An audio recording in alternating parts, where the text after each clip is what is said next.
ବିଠଲ କଥା ଗୁରୁଦାସ ଶୁଣିଥିଲେ ସେଦିନ ଏ ଅବିନାଶ ସାମନ୍ତରାୟଙ୍କ ଗୁହାରି। ମୁଁ ମୋ ପାଇଁ ଗୁହାରି କରୁନି ବାବୁ। ରାଜବାସରେ ରାଜଜେମା ସାଜିଥିବା ପରବର୍ତ୍ତୀ ମୁହୂର୍ତ୍ତରେ ଗୌରଦାସ ସ୍ତ୍ରୀ ସାଜିଥିବା ବିଚାର ନମିତା ପାଇଁ ଗୁହାରି କରୁଛି। ବାବୁ ଆପଣ ସେ ତାପରେ ରାଗୁଛନ୍ତି କେବେ କେବେ ଅଧରାତ୍ରିକା କାନ୍ଦଣା ଶୁଣି ଅନିତ ଭାଙ୍ଗିଯାଏ। ଉଠି ଦେଖି ତ ନମିତା ବସି କାନ୍ଦୁଛି। ମୁଁ ପଚାରେ କିଛି ଖରାପ ସ୍ୱପ୍ନ ଦେଖିଲ? ସେ କାନ୍ଦି କାନ୍ଦି କହେ ମୋ ଡାଡିକୁ ମୁଁ ସ୍ୱପ୍ନ ଦେଖିଲି। ଆହୁରି ବି ମତେ ପଚାରେ ଏ ଗୌର ମୋ ଡାଡି ମତେ କ୍ଷମା କରିଦେବେ ନା? ବାବୁ କେବେ କେବେ ବାଟରେ ଗଲାବେଳେ ଯଦି କୋଉ ପୋଲିସ ବାବୁକୁ ଦେଖେ ମତେ କହେ ଗୌର ଦେଖ ଦେଖ ଦେଖ ସେଠି ମୋ ଡାଡି ଠିଆ ହେଇଛନ୍ତି। ସେ ବାଜେ କଥା ଶୁଣିବ ମୋର ଦରକାର ନାହିଁ। ମତେ ସାହାଯ୍ୟ ନ କରନ୍ତୁ, ମୋ ସ୍ତ୍ରୀକି ସାହାଯ୍ୟ ନ କରନ୍ତୁ, ଆପଣଙ୍କ ଝିଅକୁ ବଞ୍ଚେଇ ଦିଅନ୍ତୁ ବାବୁ। ଏଇଟା ଦିନର ଅତିଥି ସିଏ, ଯେତେ ଦିନ ବଞ୍ଚିବ ଯନ୍ତ୍ରଣା ନ ପାଇ ବଞ୍ଚୁ। ବାବୁ ତା ଯନ୍ତ୍ରଣା ଦେଖିଲା ବେଳକୁ ମୋ ଛାତି ଫାଟି ଯାଉଛି। ଚିନ୍ତା କର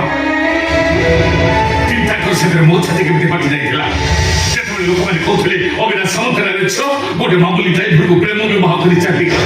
ମୋର ଭୁଲ ହେଇଛି ବାବୁ, ମତେ କ୍ଷମା କରନ୍ତୁ। ଖାଲି ଭୁଲ ମଧ୍ୟ ଚଳିବନି, ଲୁହ ଦେଇଛୁ, ରକ୍ତ ଚଳିବ। ବାବୁ ରହିଲା ଏ ଟଙ୍କା ସେତେବେଳେ ମୋ ଆଖିରୁ ଝରିଥିବା ଲୁହ ରୋଜନ ଠାରୁ ତୋ ଆଖିରୁ ଝରୁଥିବା ଲୁହ ରୋଜନ ଦ୍ୱିଗୁଣ ହେଇଯିବ। ସେତେବେଳେ ଏ ଟଙ୍କା ତୋର ହେଇଯିବ।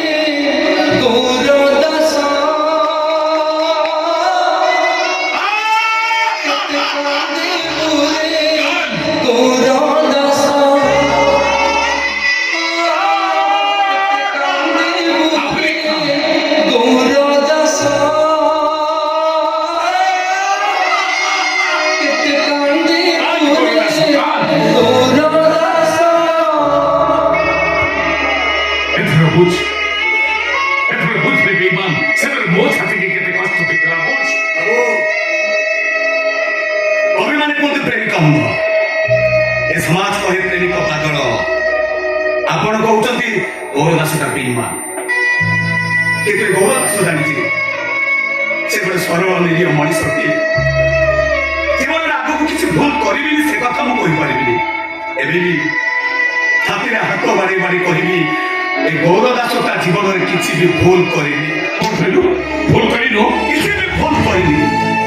ଯୋଉ ମାଲିକର ଗାଡ଼ି ଚାଲୁଥିଲୁ ସେ ମାଲିକର ଝିଅକୁ ଫସେଇ ବାହାରି ଯିବାଟା କଣ ଭୁଲ ନୁହେଁ? ପାପ ନୁହେଁ? ମୁଁ ଆପଣଙ୍କ ଝିଅକୁ ଭଲ ପାଉନଥିଲି, ଆପଣଙ୍କ ଝିଅ ମତେ ଭଲ ପାଉଥିଲେ। ତୁ ତ ତାକୁ ବୁଝେଇ ପାରିଥାନ୍ତୁ। ସେ ବୁଝିଲେ ତ? ତୋ ପାଇଁ ତା ମନଟା ଅଧା ବାଟରୁ ଫେରିଗଲା ଯେ ଉଦ୍ଧାର ପାଇଗଲା, ସେ ପାଗଳ ହେଇଗଲା, ବଞ୍ଚିଗଲା। ବାବୁ ସମ୍ପର୍କର ଚାରା ଗଛଟା ମରିଗଲେ ସହି ହବ। ଗଛଠାରେ ଫୁଲ ଫଳ ଧରି ସାରିଲା ପରେ ଯଦି ଗଛ ମରିଯାଏ ମାଳି ସହିପାରିବ? ମାନେ ମନେ ପକାନ୍ତୁ ବାହାଘରକୁ 15 ଦିନ ଥାଏ, ହଠାତ୍ ନମିତାର ମୁଣ୍ଡ ବୁଲେଇଦେଲା। ମୁଁ ଆପଣଙ୍କୁ ଫୋନ କଲି, ଆପଣ ମତେ କହିଲେ ନମିତାକୁ ଡକ୍ଟରଙ୍କ ପାଖକୁ ନେଇଯାଅ। ମୁଁ ନମିତାକୁ ଡକ୍ଟରଙ୍କ ପାଖକୁ ନେଇଗଲି। ଡକ୍ଟର ନମିତାର ବ୍ଲଡ ଟେଷ୍ଟ କରି ରିପୋର୍ଟ ଦେଇ କହିଲେ ନମିତାର କଣ ଚଲି ଗଲେ? ହେ ଗୌର ତମେ କିଛି କହୁନ କାହିଁକି? କହ ଗୌର, ଡକ୍ଟର ନମିତା ରିପୋର୍ଟ ଠିକ କଣ କହିଲେ କୁହ। ନମିତାର ବ୍ଲଡ କ୍ୟାନ୍ସର ଫାଷ୍ଟ ସ୍ଟେଜ।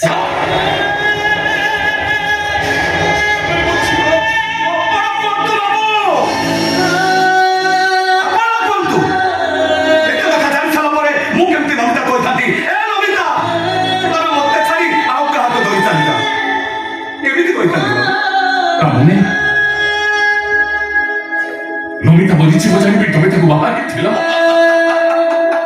ମୁଁ ପରା ଆପଣଙ୍କ ପାଖରେ ଚାକିରି କରିଥିଲି, ଆପଣଙ୍କ ଦାନା ଖାଉଥିଲି। ମାଲିକ ପ୍ରତି ଏତିକି ତ୍ୟାଗ କରିପାରିନଥାନ୍ତି କେମିତି?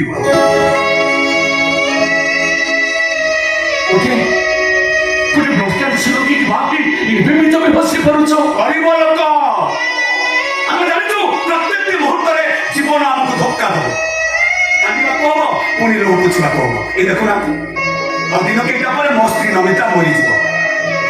ତମେ ମଣିଷର ପଥର ତିଆରି ପ୍ରତିମୂର୍ତ୍ତି। ଆପଣଙ୍କ ପରି ରକ୍ତ ମାଂସର ମଣିଷଟିଏ ଶରୀର ଅନାଥ ହେଇଗଲାଣି ବାବୁ, ଆଖିରୁ ଲୁହ ଝରିବା ବି ବନ୍ଦ ହେଇଗଲାଣି।